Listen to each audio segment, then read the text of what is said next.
السلام عليكم ورحمة الله وبركاته. الحمد لله رب العالمين، والصلاة والسلام على سيدنا محمد وعلى آله وصحبه أجمعين ومن تبعهم بإحسان إلى يوم الدين. أما بعد، فأعوذ بالله من الشيطان الرجيم. بسم الله الرحمن الرحيم. واصبر نفسك مع الذين يدعون ربهم بالغداة والعشي يريدون وجهه. وقال النبي صلى الله عليه وسلم: المرء مع من أحبه. صحبتي صالح ترى صالح كند، صحبتي صالح ترى صالح كند، صحبتي طالع ترى طالع كند. محترم صدر انجمن، حکم صاحبان، مشفق و مربی اساتذہ کرام اور میرے سامنے بیٹھے ہوئے دینی ملنی بھائیوں، آج کی اس سالانہ تقابلی بزم میں میرا منتخب موضوع سخن ہے انسان کی زندگی میں صحبت کا اثر. سامعین کرام، انسان اپنی زندگی میں مختلف ادوار سے گزرتا ہے اور اس دوران اس کا واسطہ دوسرے انسانوں سے رہتا ہے. بچپن سے لے کر جوانی تک، اور جوانی سے لے کر بڑھاپے تک، اور بڑھاپے سے لے کر موت تک انسان کی تعلیمی، کاروباری اور سماجی ضروریات کے حوالے سے مختلف لوگوں سے پالا پڑتا رہتا ہے. زندگی کے اس سارے سفر کے دوران انسان بہت سے لوگوں کو اپنا دوست بناتا ہے. بعض لوگ اچھی فطرت اور طبیعت کے ہوتے ہیں، چنانچہ وہ اچھے دوستوں کا انتخاب کرنے کی کوشش کرتے ہیں. اس کے بالمقابل بعض لوگ دین اور اخلاق سے بہت دور ہوتے ہیں اور وہ اپنے ہی مزاج کے مطابق دوستوں کا انتخاب کرتے ہیں. تاہم زندگی میں اس کے برعکس معاملات بھی دیکھنے کو ملتے رہتے ہیں. بسا اوقات اچھی صحبت میں بیٹھنے والا انسان بھی بری دوستی کو اختیار کر لیتا ہے اور یہ دوستی اس کے اخلاق اور کردار کی بگاڑ کا باعث بن کر اس کی تباہی اور بربادی کا ذریعہ ہو جاتی ہے.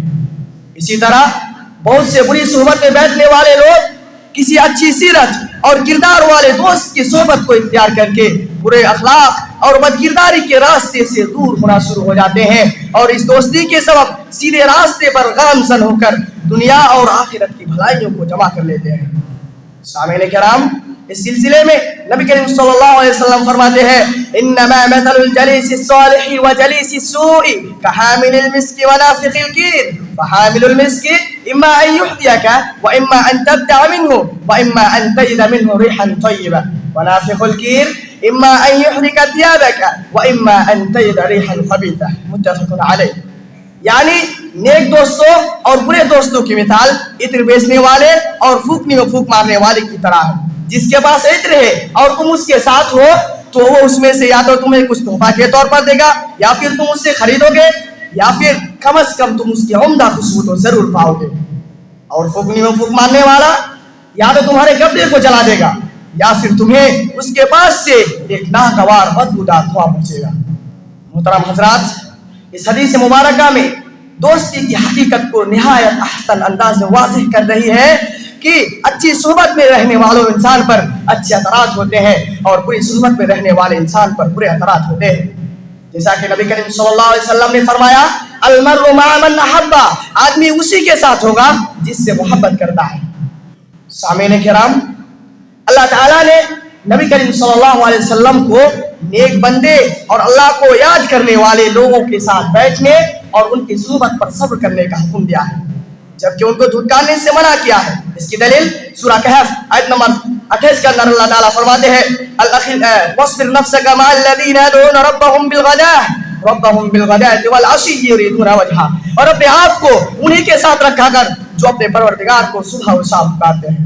اسی طرح دوسرے جگہ فرماتے ہیں سورہ زخرف آیت نمبر 67 کے اندر اللہ تعالیٰ فرماتا ہے: الاخلاء يومئذ بعضهم لبعض عدو الا المتقين.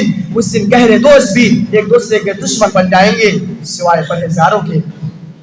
محترم سامعین، مذکورہ بیانات کے خلاصہ کلام یہ ہے کہ زندگی میں اچھے دوست کا انتخاب بہت ضروری ہے، کیونکہ اس کے بہت سے فوائد ہیں. کامیابی کی منزل تک پہنچنے کے لیے ایک دوست کا بہت بڑا رول ہوتا ہے. اس لیے ضروری ہے کہ اچھی صحبت کا انتخاب کیا جائے اور برے صحبت سے پرہیز کیا جائے. آخر میں اللہ تعالیٰ سے دعا گو ہوں کہ اللہ تعالیٰ ہم سب کو اچھی صحبت اختیار کرنے کی توفیق عطا فرمائے اور بری صحبت سے بچائے. آمین. وآخر دعوانا الحمد للہ رب العالمین. والسلام عليكم ورحمة الله وبركاته.